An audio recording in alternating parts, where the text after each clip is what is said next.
Voy a...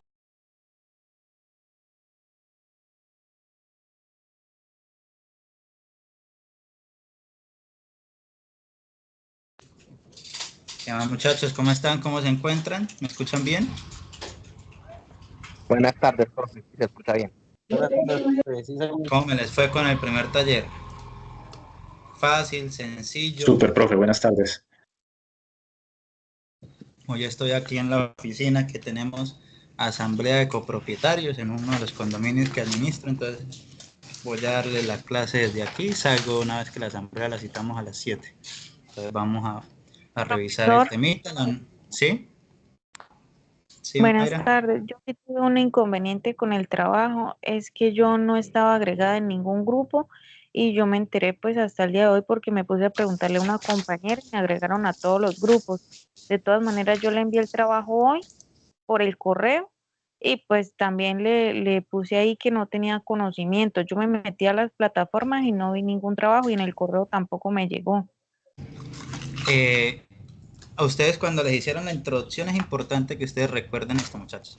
En la introducción que ustedes les hicieron, las tutorías no son obligatorias a asistir, pero en el Teams ustedes observan, digamos, todas las publicaciones. Ejemplo, yo ayer les publiqué el link, más sin embargo, todos los que tengo en la base de datos les debe llegar un mensaje por WhatsApp.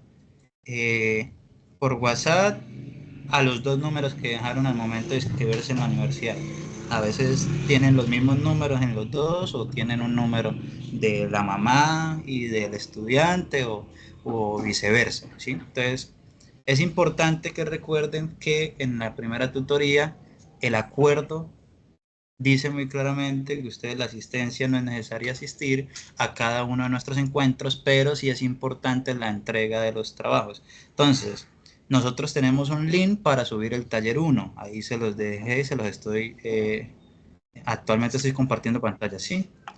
En este mismo link aún se encuentra activo, si quieres súbalo por este medio y coloca ahí la salvedad, que usted es la estudiante que asistió a la tutoría número 2 y que no había podido acceder a la grabación de la tutoría número 1 por esta ocasión, digamos que con la contingencia que se está presentando en la universidad vamos a hacer la salvedad de este taller número 1 para las personas que aún no lo han entregado, ¿sí? Importante que esto pues Buenas tardes. no siga sucediendo, ¿sí?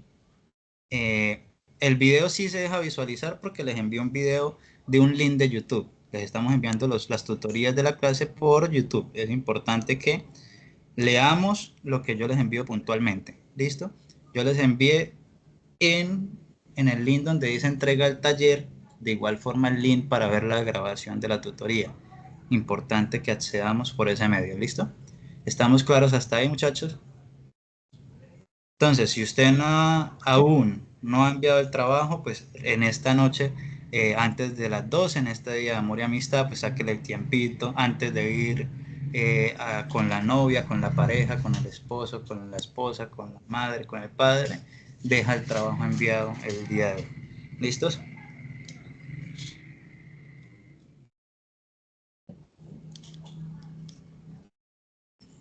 ¿Listo, muchachos? ¿Sí estamos claros? Listo, Sí, profe. señor. Vale, entonces Sí, señor. en la primera unidad abordamos qué eran cómo se constituía una empresa, cómo estaba conformada las empresas, los tipos de empresas, cómo constituirlas en Cámara de Comercio.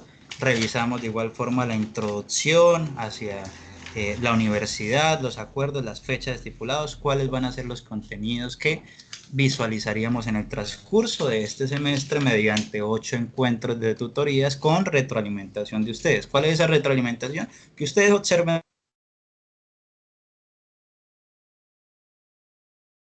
las tutorías. En la unidad 2 vamos a hablar sobre la partida doble y la ecuación patrimonial. Esta es como la introducción a la contabilidad para la gestión, ¿sí? Desde ahí, o teniendo las bases claras en nuestra unidad 2, las otras unidades van a ser más sencillas de comprender y avanzaremos un poco más rápido sobre el tema. ¿Listo? Toma. Bueno, la contabilidad, el Estado ejerce un control sobre las empresas a través de la contabilidad y por eso les exige llevar un libro de contabilidad. Esto se manifiesta en los artículos del Código de Comercio, artículo 19, numeral 3, que contempla que es obligación que todo comerciante deba llevar contabilidad de sus negocios conforme a las Profe, no prescripciones tenemos legales. pantalla. ¿No me están viendo? Déjenme ver. Sí, Ah, pensé. Ah, no, la Sí. pantalla no. Ah, vale, ahora sí, me estaba viendo a mí. Nada más, ok. Ahora sí, profe, ahora sí. ¿Listo? Y ahora sí nos vemos. Listo. Listo. Entonces, en el artículo 48 de este mismo Código de Comercio, en el artículo 3 nos decía, en el artículo 19, numeral 3 nos decía que era obligatorio llevar contabilidad en nuestros negocios. El artículo 48 nos plantea que todo comerciante conforme o conformará su contabilidad, libros, registros contables, inventario, estados financieros en general, a las disposiciones del código y demás normas sobre la materia. Entonces hay una norma, lo que nos dice el Código de Comercio es que existe una norma que regula las contabilidades en cada institución o en cada empresa. Y cada empresa por obligatoriedad debe de llevar contabilidad que permita observar los registros contables de ingresos, costos, gastos de esta institución. Entonces la contabilidad es la ciencia y técnica que enseña a recopilar, clasificar y registrar de una forma sistemática y estructural las operaciones mercantiles realizadas por una institución, por una empresa. Estas operaciones mercantiles son lo que conocemos como ingresos y egresos y todo lo que conlleva a este sistema de cuentas. Vamos a observar ahorita una tablita muy sencilla. Entonces, desde ahí, al llevar la contabilidad, nos permite planear, controlar y tomar decisiones sobre las actividades que tenemos como institución. Entonces, nuestros objetivos principales de la contabilidad es que podemos tener la información detallada y ordenada. Nosotros inicialmente, ustedes como administradores, como administrador profesional, la contabilidad nos permite tomar las decisiones. Actualmente el eje diferenciador al conocer y a nosotros al ver la primera materia como contabilidad para la gestión es que como administradores al conocer la información pero también saber utilizar la información que podemos obtener a través de la contabilidad, la toma de decisiones gerenciales, porque ustedes están preparando para gerenciar los negocios de Colombia, pues tomar las decisiones correctas, saber cuándo invertir, cuándo no invertir, cuándo impulsar cada proyecto, cuándo no impulsar, cuándo hay sobrecostos, cómo disminuir los costos y los gastos. Eso nos permite la contabilidad y es un eje transversal en las rendiciones de cuenta de cada institución porque desde ahí es el pilar sobre cómo están funcionando las instituciones. Pero para eso hay un concepto muy importante al llevar la contabilidad, que son las cuentas. Entonces, las cuentas es el nombre que se utiliza para registrar de forma ordenada las operaciones que diariamente realiza una empresa. Al dar un nombre a una cuenta, este debe ser claro, explícito y completo, que por el solo nombre se identifique lo que representa. Entonces, el esquema de la cuenta, ahorita vamos a ver qué representa cada una de las cuentas. El esquema de la cuenta T, de manera simple para iniciar el aprendizaje de los registros contables, se realiza siempre mediante un esquema de cuentas T. Su parte son el nombre completo de la cuenta. Por un lado, en el lado izquierdo el debe para registrar los débitos y por el lado derecho el haber para registrar los créditos. Así está compuesto un esquema de las cuentas T. Vamos a verlo mediante un ejercicio un poco más práctico. Debitar una cuenta es registrar un valor en el lado izquierdo, es decir, en el debe. Acreditar una cuenta es registrar un valor en el lado derecho, es decir, en la columna haber. Quiere decir que esta cuenta se debita. Entonces usted ya sabe que en el lado izquierdo se debita. O sea, esta cuenta tiene en el debe. Esta cuenta se acredita. Entonces ustedes ya saben que está en la cuenta haber. Movimientos débito. Es la suma de todos los valores registrados en el debe de una cuenta. Movimientos crédito es la suma de todos los valores registrados en el haber. Entonces quiere decir que acá puede estar bancos. Un ejemplo. bancos, 11.10, ¿sí? Entonces en bancos planteamos que 500.000 ingresaron, pero el día de mañana sacamos de la cuenta porque necesitamos pagar 300.000 y después ingresaron 200.000 más. Entonces nos dice cuál es el movimiento débito de la cuenta de banco. El movimiento débito de la cuenta de banco son 700.000. ¿Cuál es el movimiento crédito de la cuenta de banco? Son 300.000. ¿Cuál es el saldo? ¿Cuál es el saldo? Pues hay que restar 700 menos 300 y es un saldo en débito de 500, ¿sí? ¿Por qué? Porque este tiene 700 menos 300 nos da 500. ¿Listos? Una cuenta tiene un saldo débito cuando el movimiento débito es mayor que el movimiento crédito. Y un saldo crédito, una cuenta tiene saldo crédito cuando el movimiento crédito es mayor que el movimiento débito. Caso contrario es cuentas por pagar. Es cuentas por pagar.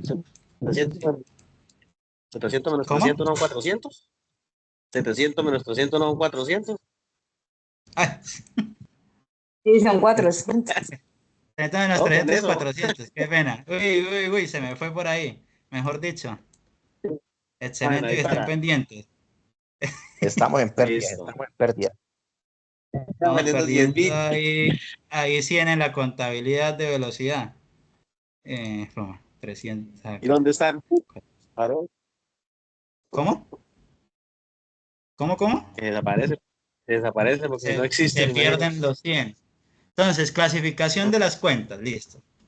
Caso contrario en cuentas por pagar, que son las deudas que tenemos como entidad. Entonces, caso contrario, cuando es un saldo crédito, pues el mismo proceso. Pedimos a crédito unos computadores, un computador por un valor de 1.000.000 de pesos, ¿sí?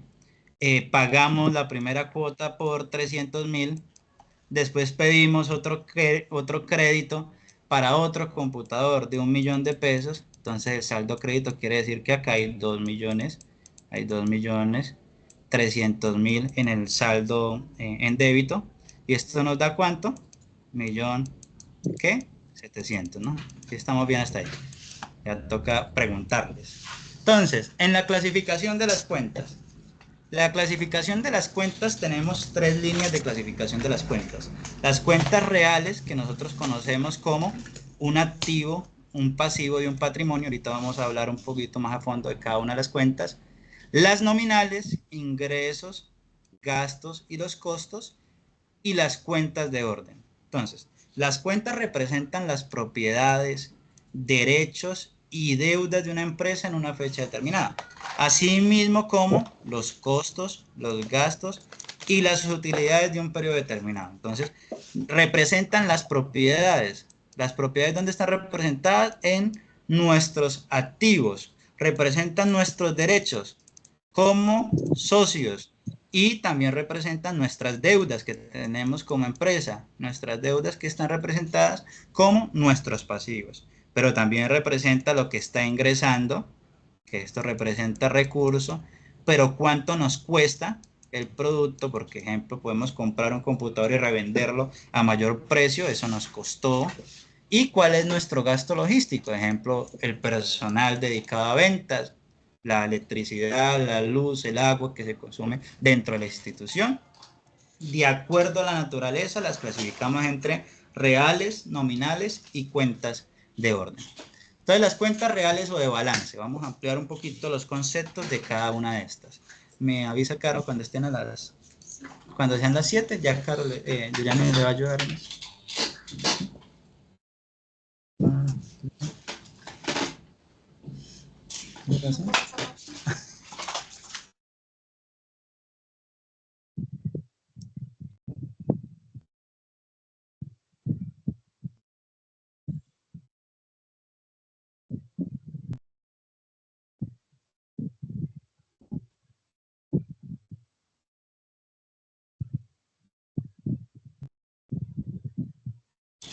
Instálenme todo mientras el video. Vamos al canal. Vale, seguimos. Qué pena, muchachos. Estoy acá preparando la asamblea a la vez que estoy con ustedes. Entonces, cuentas reales o de balance. Entonces, las cuentas reales representan los valores tangibles como las propiedades y las deudas forman parte del balance de la empresa conforme a las normas internacionales de información financiera, los estados de situación financiera de la empresa, el estado de situación financiera. Las cuentas reales, a su vez, pueden ser de activos, pasivos o patrimonios. ¿El activo qué es? Representa todos los bienes y derechos apreciables, llámese en dinero, de propiedad de la empresa. Se entiende por bienes, entre otros, dinero en caja, en bancos, las mercancías que tenemos para la venta, la materia prima para la producción, los muebles, los vehículos, todos los derechos que tenga la institución, las cuentas por cobrar, o sea, el concepto de clientes, que los vamos a ver muy a menudo, entonces que entregamos a crédito un producto, entonces esas cuentas por cobrar sigue siendo un activo que pertenece para la empresa. Entonces, algunos conceptos que hacen parte o que ustedes verán muy seguido en la cuenta de activos son cajas, bancos, clientes, terrenos, acciones a nombre de la institución. Cuentas de activo, todas las cuentas de activo normalmente empiezan por el debe. Entonces inician por un saldo débito. Y haber disminuyen o se cancelan las cuentas. Caso banco, ingresan 500.000, cuando se cancelan, cuando retiramos los 500.000, nos da el concepto de sumas iguales, ¿sí? Entonces aquí en este momento está disminuyendo o se cancelan. Bancos, ¿qué es? Un activo. Entonces, en el caso de un activo, en esta ocasión 1110, en el caso de un activo, ingresa por debe, o sea, aumenta por el debe y disminuye por el haber. Puede cancelar la cuenta o netamente disminuir.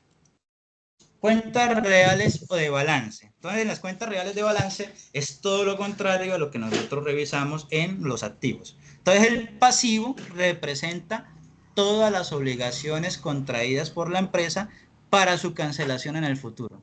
Entonces, ahí están las deudas que debe de pagar por cualquier concepto la institución.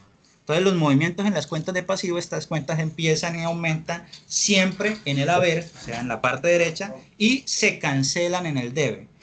Por lo general, a estos se les conocen como saldos en crédito. Normalmente, cuando está una cuenta en pasivo, normalmente tiene que quedar en el ejemplo, en la parte de abajo, mayormente el saldo en el crédito. A la clase de cuentas de pasivos pertenecen algunas cuentas, unos ejemplos que colocamos, obligaciones con bancos nacionales, o sea, acá está todo lo correspondiente a préstamos de los bancos para apalancar un proyecto, llámese, necesitábamos surtir unos productos para poder hacer un convenio con una institución, pues tuvimos que hacer un préstamo.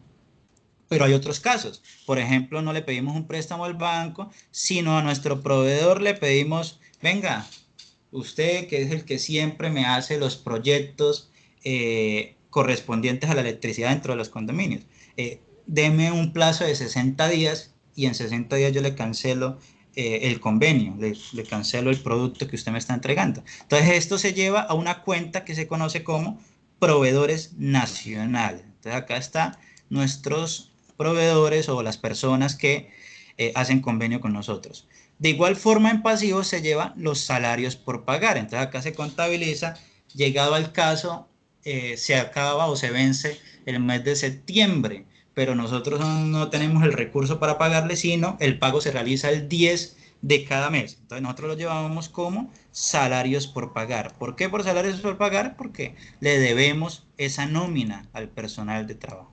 Y otras que ustedes van a aprender, digamos, en el transcurso de nuestro semestre con casos prácticos. ¿Listo? Patrimonio, nuevamente hace parte de las cuentas reales. Patrimonio es matemáticamente, se calcula mediante activos menos pasivos es igual a patrimonio. Lo que les mencionaba en la tutoría anterior, patrimonio puede ser descrito cuenta por cuenta o se puede manejar de manera total conforme a las normas internacionales. ¿En dónde o qué representan los patrimonios? Son los aportes del dueño o dueños, llegado el caso sea una sociedad, y además incluimos ahí las utilidades y las reservas. Recuerden que por normatividad algunas instituciones deben de tener hasta un máximo del 50% de su patrimonio guardado como reservas. ¿sí? En el caso de los condominios, ley 675, acá nosotros por obligación tienen que ahorrar mensualmente un 2% de los ingresos, un 1% por ley. En este caso, el condominio, uno de los condominios que administramos, tiene por normatividad 2% mensual hasta completar el 50%. ¿Sí? Ese 50%, pues a medida de que va avanzando el tiempo, va a ir aumentando. Entonces es casi que imposible cubrir o cumplir con esta normatividad para dejar de contribuir a ese aporte. Este grupo constituye un pasivo a favor de los dueños. ¿Por qué? Porque no es necesariamente de la institución, sino es de cada uno de los propietarios de la institución o dueños y accionistas de la empresa. Por eso se constituye como un pasivo a favor de los dueños de la empresa, por lo cual se maneja igual que un pasivo. O sea, quiere decir que el patrimonio se maneja, aumenta en el haber, disminuye en el debe, tal como lo maneja el pasivo. Entonces, el movimiento de las cuentas de patrimonio, su movimiento es igual que las cuentas del pasivo, o sea, quiere decir que aumenta en el haber y disminuye en el debe. Entonces, fórmulas que normalmente conocemos: activo menos pasivo es igual a patrimonio. Entonces, si yo les doy un ejemplo y les digo calcule, le doy el total de los activos. Entonces vamos a ver, total de los activos es de 1.000.000, total de los pasivos es de 500.000. Entonces, ¿cuánto debería de ser el patrimonio? Si los activos es 1.000.000 y el pasivo son 500.000, ¿cuánto es el patrimonio? 500.000. 500.000. Exactamente. Entonces, esa fórmula muy sencillita, es importante que la tengamos claro. Hay un ejercicio más abajo para entregar muy parecido, ¿sí? Para que tengan la claridad de las fórmulas. Caso contrario, yo tengo que patrimonio son 5 millones de pesos. Y de los pasivos está conformado por 12 millones de pesos. Son nuestros pasivos. ¿Cuántos son nuestros activos? 17 millones. 17. 17 millones, exacto. Entonces, al tener claridad de que patrimonio más pasivo es igual a activo y activo menos pasivos es igual a patrimonio, ustedes cuando estén realizando su estado de situación financiera siempre debe darles sumas que iguales. Pasivo y patrimonio es igual que el activo. Pasemos ahora a las cuentas nominales, que son las que hacen parte del estado de resultados. Entonces, el estado de situación financiera nos permite conocer cuál es la situación de la empresa, pero el estado de resultados nos permite saber cuál fue el proceso en el día a día, en el transcurso del año de la institución, cuántos fueron sus ingresos, cuántos fueron sus costos y cuántos fueron sus gastos. Eso ustedes lo van a ver por ahí en el sexto semestre en análisis financiero. Tal vez se las dictaré como tutor, o estará otro tutor enseñándoles ese proceso, pero el análisis financiero mediante el estado de resultados nos permite saber si los costos aumentaron, cuánto equivale porcentualmente a esto, si aumentaron nuestros gastos, cuál es el porcentaje de crecimiento que hemos tenido anualmente en ingresos, qué estrategias se deben de implementar, si los ingresos percibimos que son buenos, pero que de igual forma las utilidades que nos están dejando cada vez son inferiores, y desde ahí tomar decisiones. Eso ustedes lo van a ampliar en análisis financiero 1 y 2.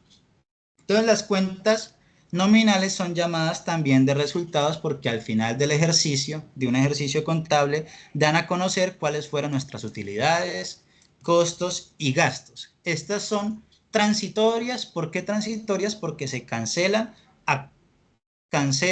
cada cierre del periodo contable, o sea, quiere decir anualmente. Entonces, comprenden las cuentas del estado de ganancias y pérdidas, lo que son ingresos, gastos y costos de venta. ¿Qué conocemos como ingresos? Son los valores que recibe la empresa cuando realizamos una venta o presta un servicio con el fin de obtener una ganancia. Ingresos es todo lo que recibimos por generar una venta o prestar un servicio. Entonces, este concepto lo tenemos más que claro. ¿Cuáles son nuestros costos? Vámonos a costos. Costos de venta. Representa el valor de adquisición de los artículos destinados a la venta. El valor de adquisición de los artículos destinados para la venta. En el segundo semestre ustedes van a ver costos y presupuestos. Entonces en ese semestre ya van a ampliar un poquito, acá lo estamos viendo desde la parte comercial, porque es una parte introductoria. Entonces los ejemplos lo que vamos a ver es que un comerciante compró un computador a menor precio y lo vendió más caro. Entonces tuvo un ingreso, una utilidad, porque pues, generó un ingreso de la venta, le costó menos y generó una utilidad.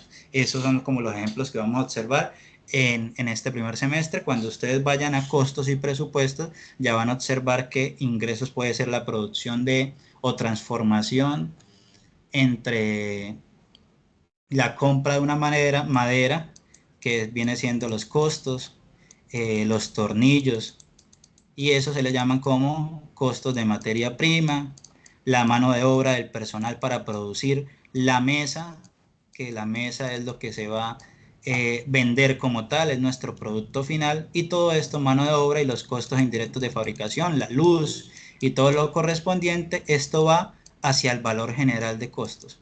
Y esto se le considera como el costo de venta. Entonces nos salió a 400.000 producir la mesa, entonces la vamos a vender a 700.000, ¿sí? En este caso, ya en costos y presupuestos verán un poquito más descrita todo el tema de materias primas, mano de obra y costos indirectos de fabricación. En este caso vamos a ampliar el concepto solo de costos como tal, costo de venta, la adquisición del artículo, la adquisición del producto que va hacia la venta. Gastos. Una empresa debe efectuar pagos por los servicios y elementos necesarios para su buen funcionamiento. Esto constituye un gasto o una pérdida porque esos valores no son recuperables. Ejemplo de esto es el pago de sueldos de personal. Acá es importante, como para hacer amplitud en los conceptos, los sueldos del personal de ventas y administrativos, ¿sí? ¿Por qué? Porque el personal de la mano de obra de producción, la mano de obra de producción va siempre para costos de venta. Entonces, arrendamientos del producto, los servicios públicos de las oficinas administrativas y oficinas de ventas, entre otros, va hacia el concepto de gastos. Y todo lo correspondiente al producto de venta va al concepto de costos. Entonces, movimiento de la cuenta de ingresos. Estas cuentas empiezan y aumentan en el haber y normalmente no se debitan sino al final del ejercicio para cancelar su saldo. Entonces, caso contrario al activo, ingresos es como un pasivo, por decirlo así. Entonces lo llevamos hacia el haber y disminuye en el debe. Los gastos y los costos es caso contrario a los ingresos, aumentan el debe y disminuye en el haber. Entonces, movimiento de las cuentas de gastos, estas cuentas empiezan y aumentan en el debe y disminuyen y se cancelan en el haber y su saldo es débito. Movimiento de las cuentas de costo de venta, estas cuentas empiezan y aumentan en el debe, disminuyen y se cancelan en el haber, normalmente no se acreditan y siempre su saldo es débito. O sea, quiere decir que siempre su saldo va a estar en el debe y en los ingresos siempre su saldo va a estar en el haber hasta finalizar el periodo contable, o sea, cuando ya vamos a liquidar nuestras utilidades. ¿Por qué normalmente no se acreditan? Que es un concepto de, bueno, profe, pero explíquenos un poquito más a fondo por qué normalmente no se acreditan, qué es ese concepto. Entonces no suelen acreditarse, o sea, no disminuyen el haber, porque los costos ya incurridos no se van a devolver. Entonces solo se acreditan en casos excepcionales, como por ejemplo, lo vamos a ver en algunos ejercicios prácticos. Nosotros hicimos una venta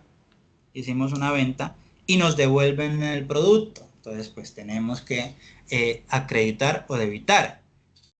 Compramos un producto y nos salió con algunos desperfectos, entonces tuvimos que devolverlo a la institución. Entonces, cuando hay devoluciones en compras y se reduce el costo, de por sí se reduce el costo de los bienes vendidos. Cuando se hace una corrección contable por un error, llegaba el caso, el ejemplo inicial que estábamos mencionando, que dijimos 500 más menos 300, 700 menos 300 y colocamos un dato erróneo, entonces hay una corrección contable, o en algunos casos si se revierte una venta y los productos deben de regresar al inventario, o sea, vendimos un producto no fue lo esperado y nos devolvieron al inventario el producto nuevamente. Tengo un ejemplo práctico de estos.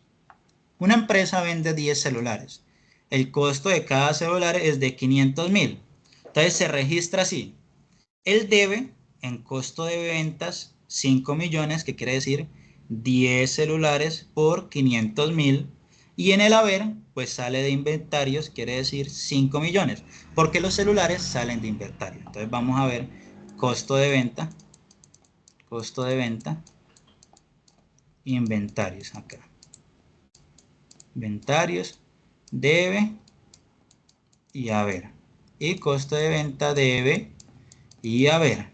Cuando nos dicen los costos de venta, ¿dónde aumentan? Costos y gastos aumentan en el debe.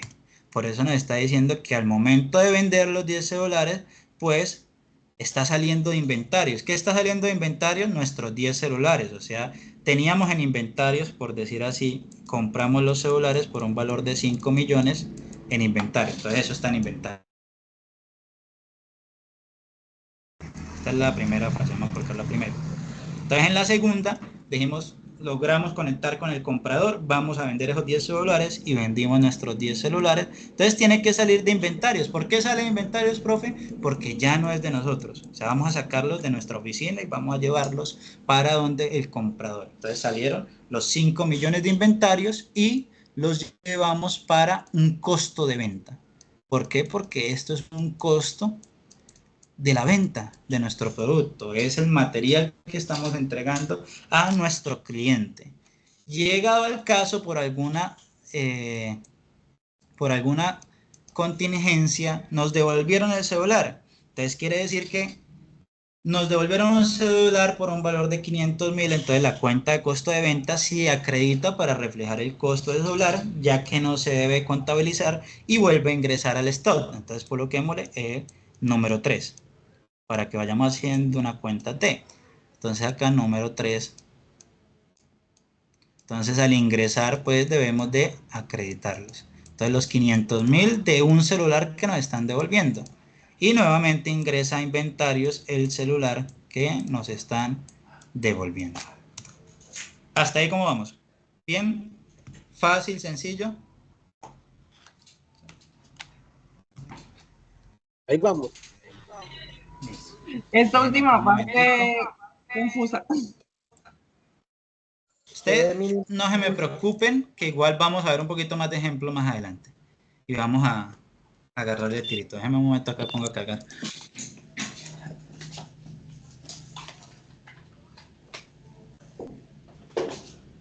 Ay. Eso. Volvemos. ¿Cómo me estaban diciendo algo?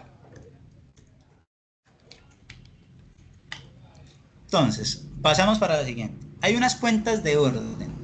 Esto no lo vamos a ver muy a fondo porque realmente ustedes van a ver una parte introductoria. Hay muchos conceptos que vamos a visualizar porque en la siguiente unidad vamos a ver inventarios, vamos a ver reforma laboral, vamos a ver estados de situación financiera. O sea, digamos, en este semestre ustedes ven toda la carrera de contadores en un solo semestre, entonces hay que pasar algunos, obviamente se dejan algunos temas un poco más sueltos, ¿sí? Entonces las cuentas de orden deudoras funcionan como los activos, o sea, representan bienes, valores o documentos que la empresa ha entregado a terceros para custodia, garantía o manejo.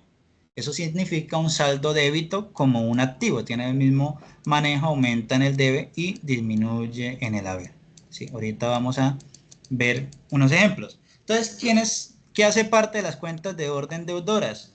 Son los bienes y valores entregados en custodia. Ejemplo, una empresa entrega a un banco unos títulos valores como garantía de un préstamo. Aunque el banco los tenga, la empresa sigue siendo la dueña de esos títulos valores. Por eso se registra en una cuenta de orden deudoras, caso, ejemplo de esos títulos valores. Bienes entregados en garantía. Entonces una empresa deja una maquinaria en garantía para obtener un crédito.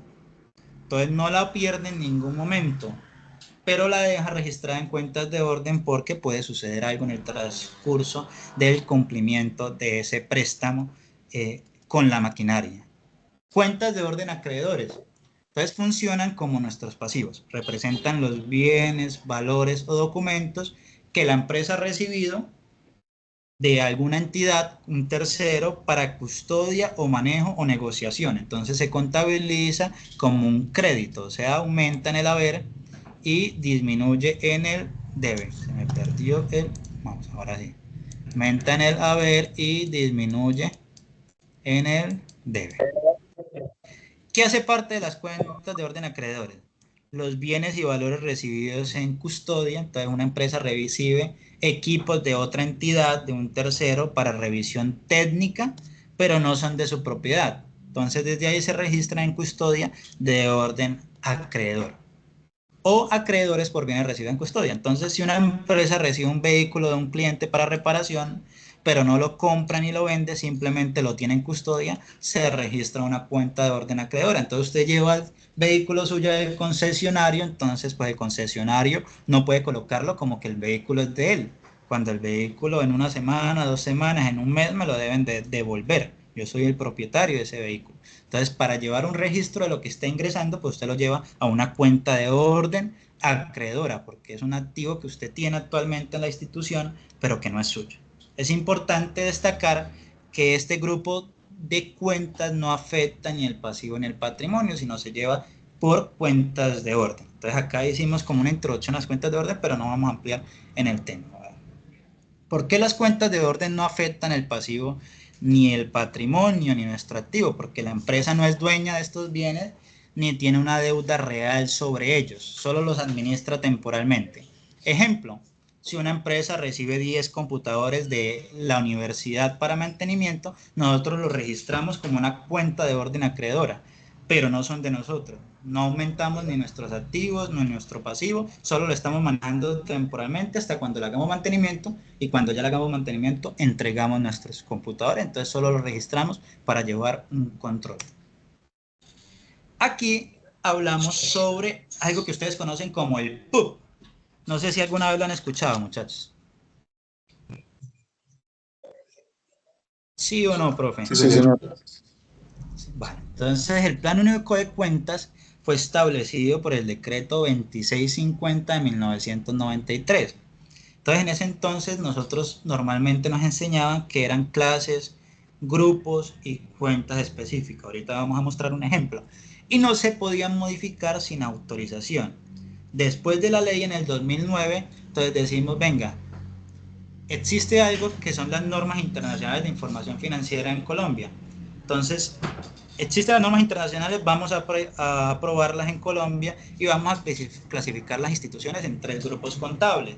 Entonces, grandes empresas, pequeñas y medianas empresas y microempresas. Y desde ahí creamos la flexibilidad del Plan Único de Cuentas. Entonces, no es necesario que usted lleve un sistema de códigos obligatorio, que banco es 1110, que CAE es 1105, que caja menor está el código, sino que planteemos unos códigos que permitan que la información financiera de su empresa sea exacta. Por ende, algunas instituciones decidieron seguir manejando el Plan Único de Cuentas porque no era obligatorio el cumplimiento, pero sí decidieron adaptar la información financiera que fuese una información detallada para los accionistas o su público, llámese accionistas, inversores, entidades de vigilancia y control y clientes potenciales.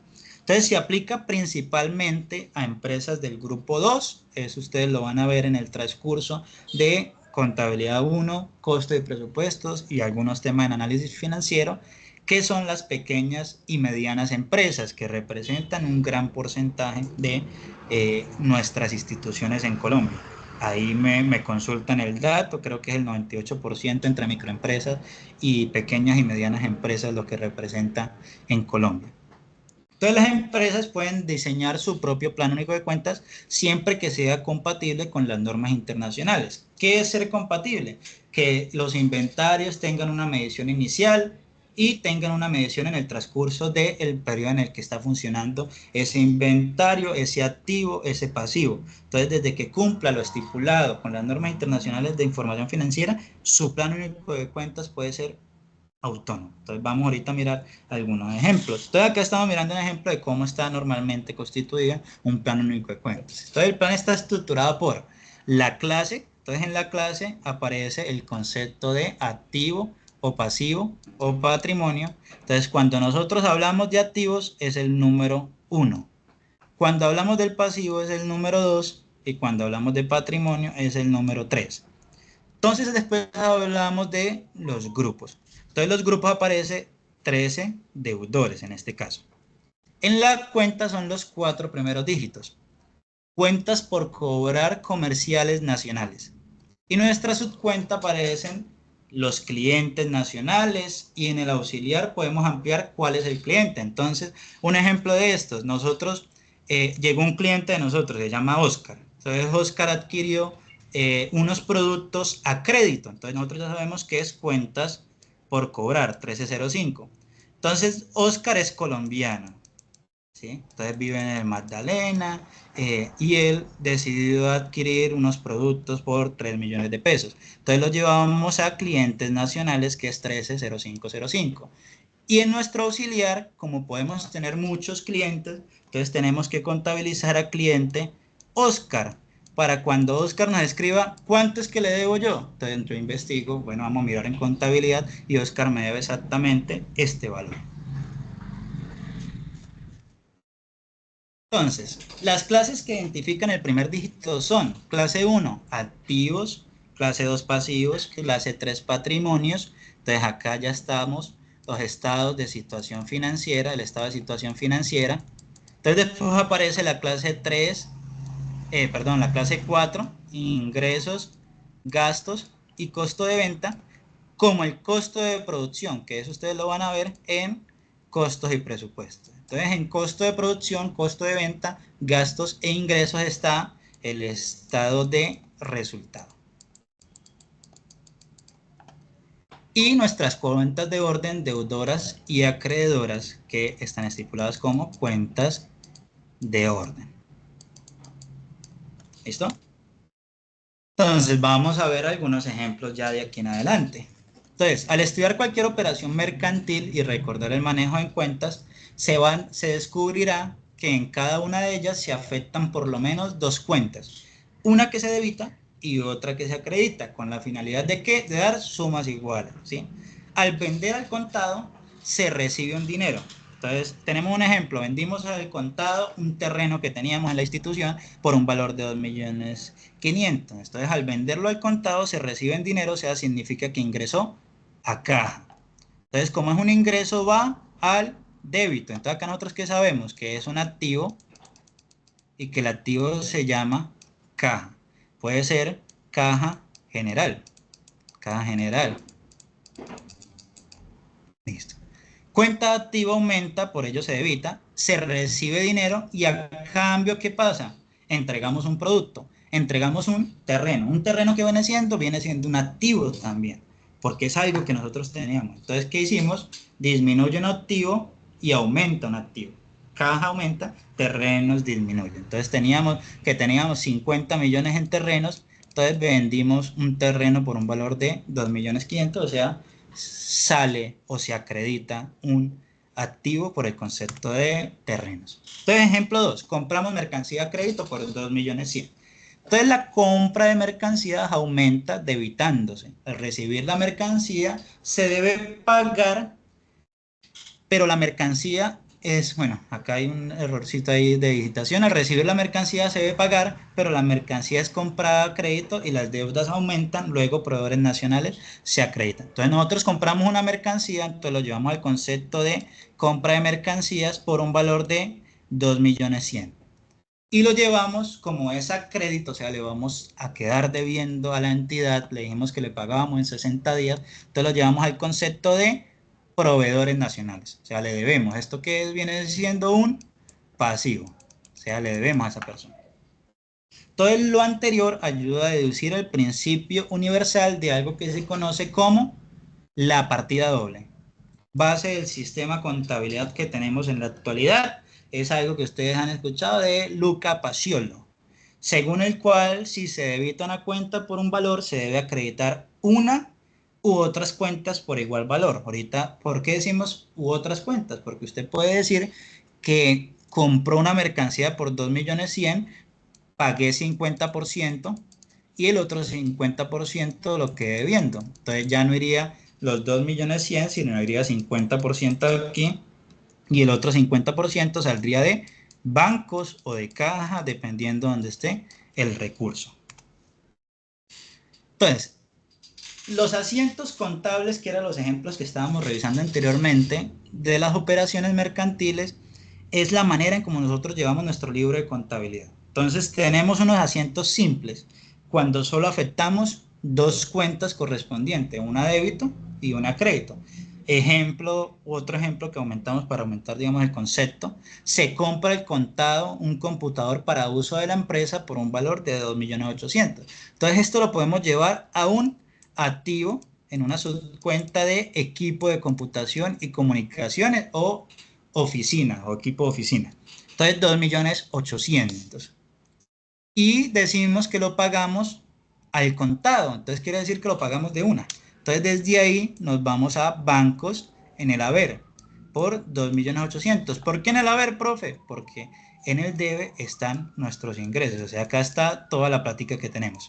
Acá está toda la plática que tenemos. Y si está saliendo el recurso, pues debemos llevarlo al haber porque es un retiro del recurso.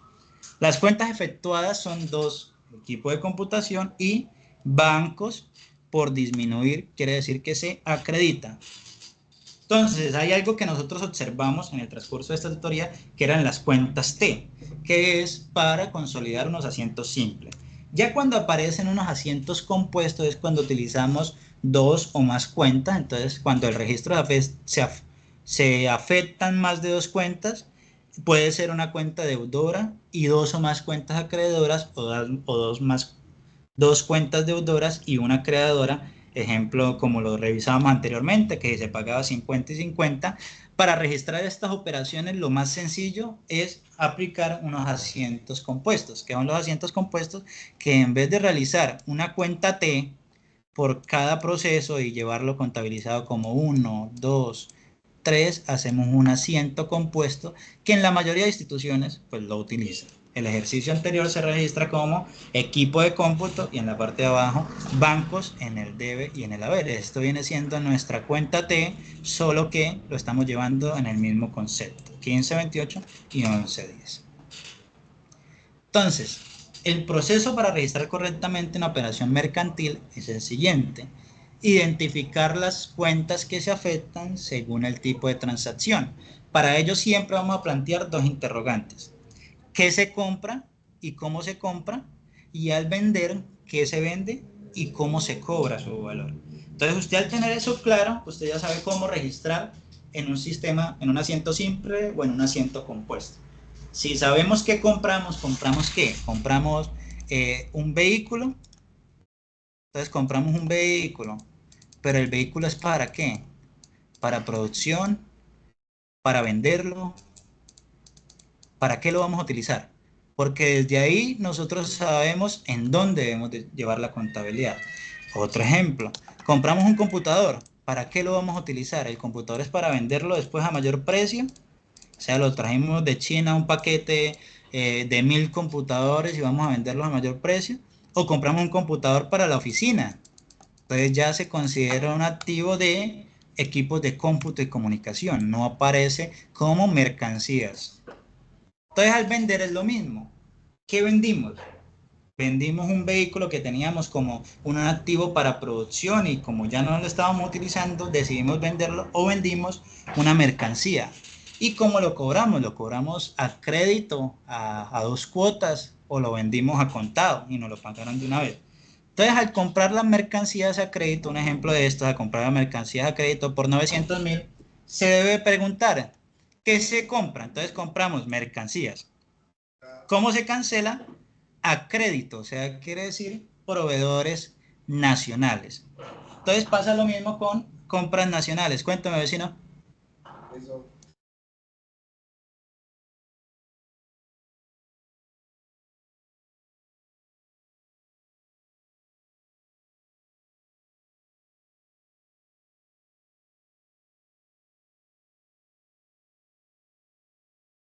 No se le escucha. Regálame un momento, muchachos. Déjenme acá un momento.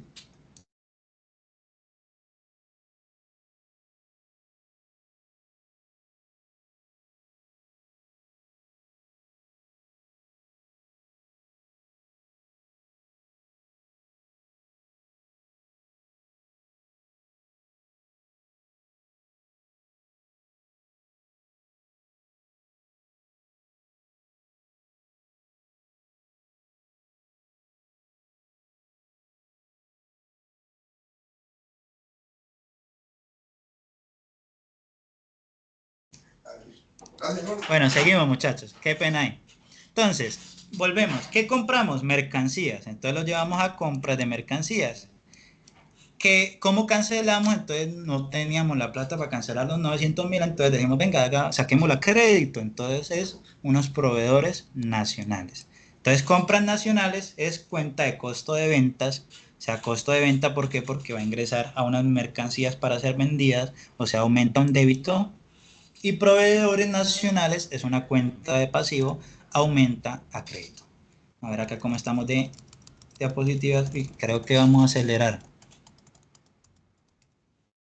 Determinar las cuentas que se debita y la cuenta que se acredita. Para ello, primero se debe identificar el grupo de las cuentas a que pertenece y recordar cuál es nuestro movimiento. Una cuenta se debita si la cuenta es un activo y el activo aumenta.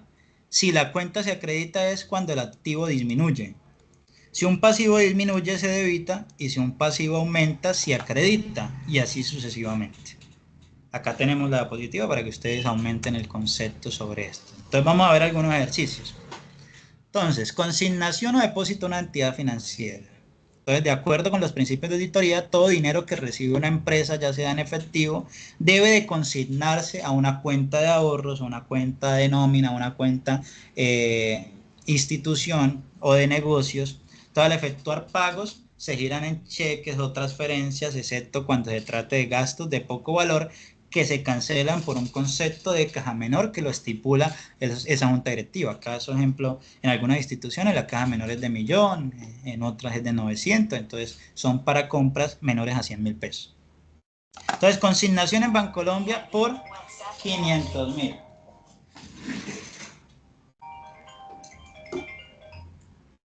Ya voy por allá.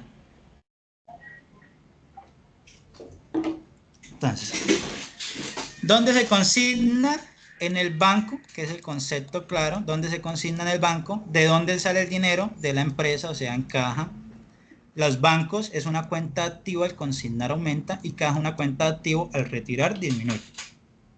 Caso concreto, plasmado en un asiento compuesto, que es bancos aumentan el debe, y como sale la plata de caja, disminuye en el haber. Entonces, acá hay un concepto claro que es importante y por eso lo coloqué los principios de auditoría. Cuando hagan el ejercicio que tenemos para entregar, entonces no les puede dar una cuenta de caja de, no, profe, es que como estaba en caja, pues viene siendo un activo, entonces me dio sumas iguales, pero en caja me aparecen 10 millones y en bancos no tengo un peso. ¿Por qué? Porque los principios de auditoría dicen que todo ese dinero de caja consígnelo a bancos, porque la caja, ¿qué quiere decir? Que es el dinero en efectivo que usted está manejando. Usted no va a manejar 50 millones en la oficina en efectivo para gastos de caja menor. Normalmente usted tiene un porcentaje o un valor inferior, el resto lo consigna en su cuenta bancaria. Compra de mercancías. Entonces la compra de mercancías al contado por 2.300.000, el valor cancelado con cheque de Bancolombia. Entonces quiere decir que compramos mercancía, o sea, lo llevamos al concepto de compra de mercancías. ¿Cómo se paga el valor? Al contado con cheque, o sea, quiere decir que salió de bancos, compras, cuenta de costo de venta, al comprar aumenta, o sea, quiere decir que es un costo, Bancos es una cuenta de activo, al girar el cheque disminuye, o sea, quiere decir que va a un crédito. Entonces, en el ejemplo, en un asiento compuesto, quiere decir que compra de mercancías va en el debe y bancos, como está disminuyendo el valor de nuestro activo, va en el haber. Compras de mercancías a crédito, 220.000. Entonces, ¿qué compramos? Compramos una cuenta de una mercancía para la venta, entonces lo llevamos a una cuenta de costo de venta, compras de mercancía, y proveedores nacionales, o sea, como lo sacamos a un pasivo, lo llevamos a proveedores nacionales. Al momento de vender, eso lo hemos visto en los ejercicios anteriores, estamos retroalimentando el concepto. Venta de mercancía al contado. Entonces la venta de mercancía al contado es por un valor de 820.000. ¿Qué se vende? Mercancías. O sea, quiere decir que es comercio al por mayor y por menor. ¿Cómo se cobra su valor? Al contado, o sea que nos lo pagan de una vez. O sea, va a caja. Caja cuenta como un activo, o sea, quiere decir que al recibir dinero aumentan el débito, y comercio al por mayor y por menor cuenta de ingresos, o sea, cuenta de ingresos porque al venderlo disminuiría, es una cuenta de ingresos, o sea, al vender aumenta en el débito y disminuye en el haber, o sea, nosotros estamos, al vender, estamos disminuyéndolo en el haber. ¿No? Cuenta de ingresos al vender aumenta débito, o sea, está al revés. Venta de mercancías a crédito. Una venta de mercancías de crédito, ahora sí. ¿Qué vende la empresa? Mercancías. O sea, quiere decir que es un comercio al por mayor y por menor, como en el ejemplo anterior. O sea, está bajándose al vender, aumenta en el crédito. O sea, estaba acá. Acá tiene un error. ¿Sí? Porque al vender aumenta en el crédito. O sea, quiere decir que en el haber. Entonces, ¿qué vende la empresa? Mercancías, comercio al por mayor y por menor, y cómo cobra el valor a crédito, o sea, quiere decir que es a clientes. Entonces, el concepto que aparece, un nuevo concepto que es clientes. Entonces, los clientes son todas las personas que nos deben por alguna compra de una mercancía. Entonces, tenemos comercio al por mayor y por menor, que está aumentando en el haber, porque es un ingreso, y clientes es un activo. Entonces este activo lo vamos a llevar a un debe. ¿Por qué? Porque es una cuenta que vamos a poder cobrar, una cuenta por cobrar, una cuenta que nos debe una institución. Compramos créditos, muebles para la oficina por 2.800.000. Entonces, ¿qué se compra? Muebles para la oficina, entonces lo llevamos al concepto de equipo de oficina. ¿Y cómo los pagamos? Entonces decimos que compramos a crédito, entonces los pagamos a crédito, o sea, proveedores nacionales. Equipo de oficina que viene siendo un activo, al comprar aumenta en el débito, y proveedores nacionales viene siendo un pasivo, al comprar a crédito aumenta en el crédito. Con el asiento compuesto es equipos de oficina está aumentando en el debe, y nacionales, que son los proveedores nacionales, está aumentando en el haber porque aún no lo hemos pagado. Tenemos un activo, pero de igual forma por el mismo valor tenemos una deuda adquirida. Préstamo recibido por la empresa, el mismo proceso. Obtenemos un préstamo de Bancolombia por 10 millones que consignamos a nuestra cuenta corriente, o sea, al consignarnos en nuestra cuenta corriente quiere decir que ingresa a bancos. Es un préstamo, o sea, es un préstamo de Bancolombia, es bancos nacionales, o sea, es un pasivo. ¿Por qué? Porque le vamos a deber a un banco, ¿sí? Por un valor de 10 millones. Entonces lo llevamos a bancos porque está ingresando la plata de nosotros, o sea, está ingresando a bancos de nosotros, pero también este es un concepto de un activo, el 1, un activo, para que no nos confundamos aquí banco y bancos nacionales. Y ingresa a bancos nacionales, que es un pasivo. ¿Qué es un pasivo? Bancos nacionales. ¿Por qué? Porque le debemos a un banco nacional que es Bancolombia, ¿sí? Entonces tenemos un activo porque ingresaron los 10 millones, pero les debemos 10 millones a un pasivo que es Bancolombia. Bueno, acá tenemos otros ejemplos, muchachos. La idea es que ustedes los vayan revisando cada uno de los ejemplos como para complementar mayor la información. Se los dejo detalladitos los ejemplos. La idea es en nuestro siguiente tutoría ampliar un poquito más sobre el tema. Comprobación de saldos. Entonces, al terminar de registrar cada uno de los asientos que nosotros hemos observado, se debe de comprobar la aplicación de la partida doble. Entonces, para ello se resume en una cuenta T. ¿Qué es una cuenta T? Es una cuenta grande donde va a decir patrimonio, o vamos a colocar cuentas bancos, mejor. Bancos, 1110 bancos. Entonces, bancos. Entonces, acá la recomendación es enumerarlo. Entonces, 1, 2, obviamente voy con los software contables, pues no se tiene que hacer todo eso y lo vamos a enumerar 3, 4, dependiendo donde ingrese o salga el recurso. Entonces, en el primer ejercicio nos decía que pasamos de caja a banco, entonces acá ingresaron 100.000. En el otro ejercicio dice que pagamos 50.000, entonces disminuyó banco 50.000.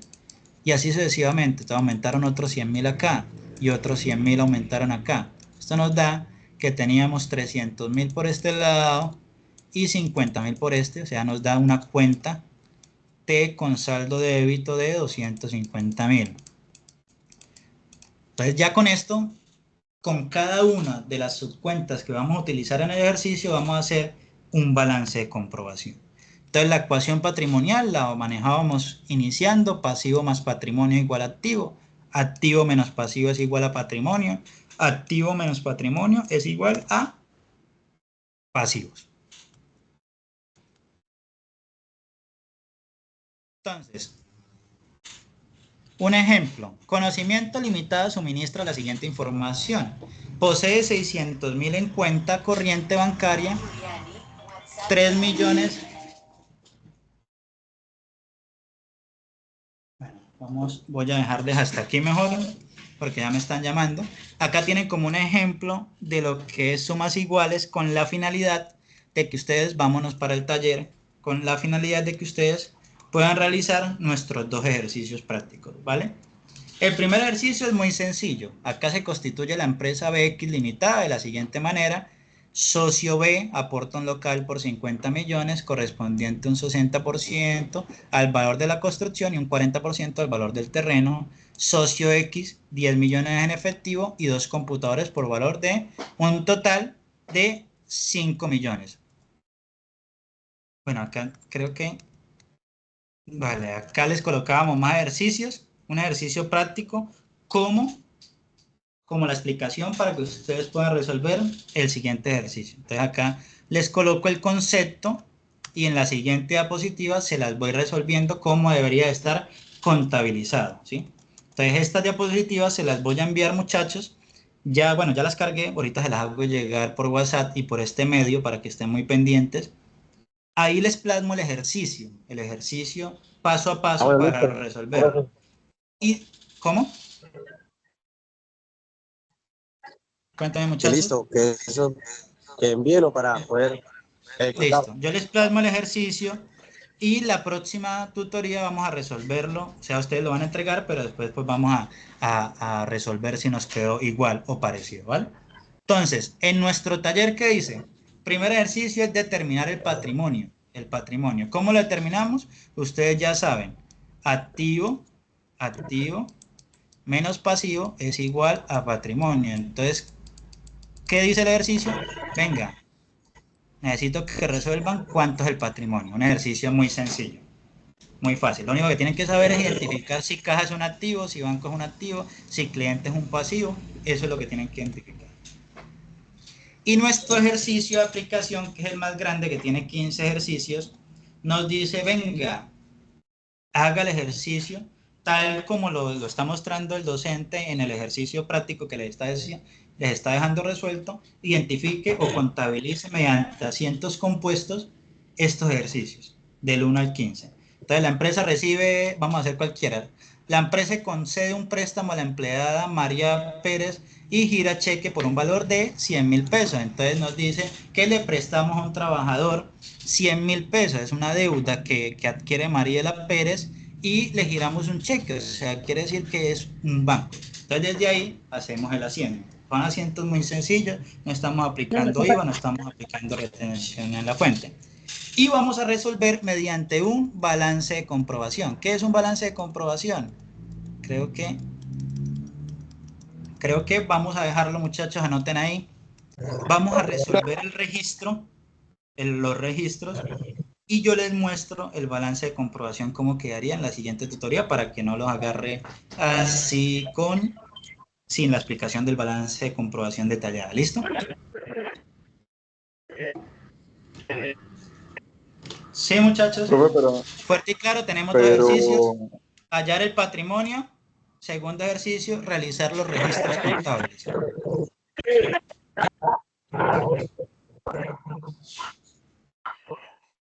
¿Listo, profe? ¿Quedó claro, profe? Muchísimas gracias, profe.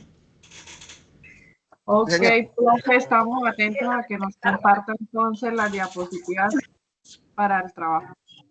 Sí, es que el problema como está, no está funcionando la plataforma para cargárselas por el chat. ¿Cómo? ¿Puede, por favor, en las diapositivas resaltar cuáles son exactamente las actividades que se deben desarrollar, ya que veo que hay muchas más? Entonces, para no confundirnos de cuáles son las que tenemos que desarrollar para la próxima clase, le agradecería eso. Para ser exactos, diapositivas 50 y 49, 50 y 51. Y pues yo le resolví dos ejercicios en las 52. Entonces, 49, 50 y 51, igual se las voy a resaltar para que ustedes la tengan clara, ¿listo? 49, 50 y 51 las diapositivas. Sí, profe, otra consulta. ¿Eso se desarrolla en un formato en específico, como Excel o algo así? ¿O Lo pueden como... hacer en Excel, en Word, como les quede más fácil, a mano, si no tienen a primera mano un PC, lo pueden realizar a mano y lo escanean y lo suben, como a ustedes les quede más fácil. Perfecto. ¿Listo? Muchachos, no siendo más, hoy nos tocó correr así porque tengo acá un compromiso. Cualquier cosa, cualquier duda, inquietud, recuerden que mañana ya les queda guardado el video. El link va a estar por YouTube para que ustedes lo puedan observar. ¿Listo? Listo, profe, muchas gracias. Hasta Muchas luego. gracias, profesor. Feliz Listo, día. profe. Gracias, Buenas profe. tardes. Que vayan bien. Muchas gracias.